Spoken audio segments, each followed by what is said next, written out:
През 7 век на място на днешния град се появило селище на колонисти от остров Тасос като база за инвазия срещу траките на континента. През 5 век преди новата ера е споменат като Неаполис Тракия. През 8 век вече носи името Христополис. При управлението на хан Пресиян българите достигнали до този регион, а през 11 век градът вече е споменат българското Симен Муронец. През 1185 г. крепостта е била нападната и опожарена от норманите. След това града е бил завладян от участниците в четвърти кръстоносен поход и минава владение на ломбардците, а по-късно бил отвоюван от император Йоан Ватаци. През 1307 г. император Андроник II построил дългата стена за защита от каталаните. През 14 век по време на гражданските войни в Византия сърбите и дънските османските турци нападат региона на града. През 1386 г. селището се предало безбой на турските войски, малко по-късно било превзето от венецианците, а през 1391 г. отново завладяно от турци.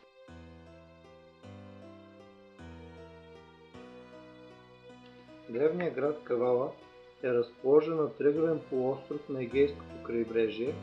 Укрепителната система на Кавала се състои от дългата стена, градската крепост и цитаделата. Дългата стена е била построена от император Андроник II за защита от каталаните. По време на гражданската война между Андроник II и Андроник III дългата стена е била повредена по нареждане на деспот Константин. През 1530 г. на нейно място е издигнат акведукта Камарес по времето на управлението на Сюлейман Великолепни и Ибрахим Паша. По същото време е била разширена и градската крепост и така се оформил горен и долен град. Цитаделата също е двуделна, състои се от външно и вътрешно укрепление, като всяко едно от тях е с формата на неправилен четириъгълник.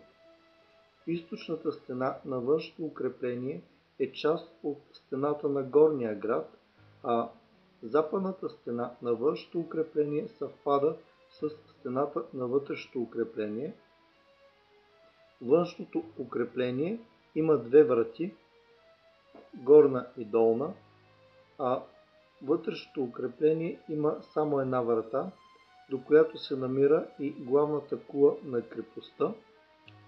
Кулите са концентрирани по източната стена, също при портите.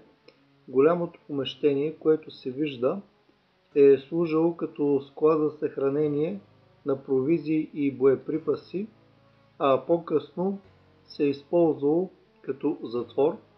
Интересна е сградата, която се намира до главната кула. Тя е с сантрачна конструкция и единствено от запазените сгради е с такъв градеж. Главната кула се намира при стената между вътрешното и външното укрепление. До върха и се стига по стълба.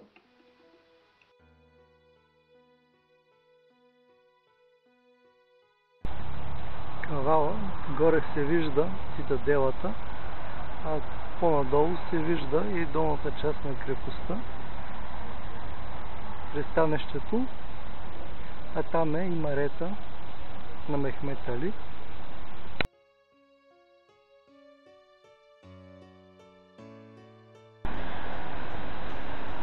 Това е акведукта, построен от Султан Сюлейман и от Ибрахим Паша в град Кавала.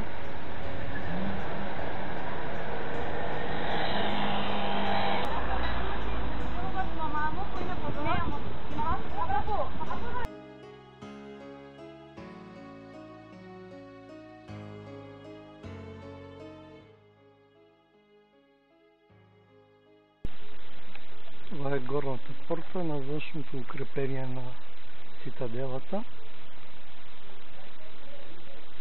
По него се изкачва по път с стъпала.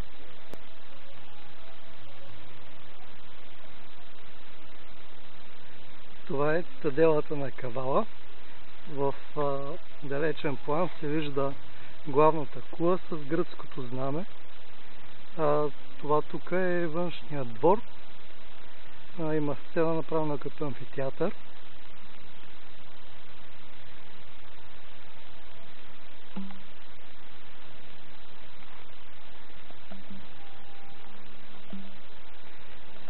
долната порта на крепостта се намира малко по-надолу. Има и уредие. Ето, това е кулата, която охранява долната порта. Ето и самата долна порта.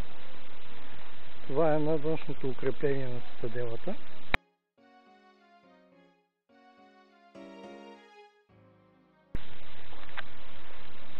Вътрешното укрепление.